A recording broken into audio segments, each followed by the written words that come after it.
Hi friends, మీకు ఒక స్వయంభూ గణపతిని చూపిస్తాను. ఇంకా ఎక్కువ ప్రాచుర్యంలోకి రాలేదు. చాలా పెద్దగా, చాలా భారీ సైజులో ఉంటుంది. చూడండి.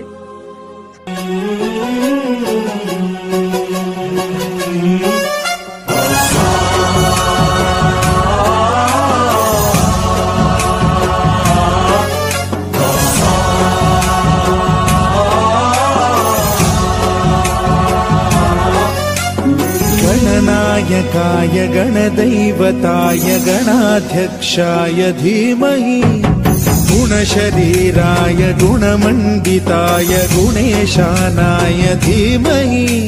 ఒక రైతు నాగులు దున్నేటప్పుడు స్వయంభూ వినాయకుడు గత 60 సంవత్సరాల కింద నాగులు దున్నేటప్పుడు తగిలింది. ఆ రైతు పేరు వచ్చి నట్టెకలప. అప్పటి నెల మేమే వారసత్వంగా చేస్తున్నాం పూజా కార్యక్రమాలు.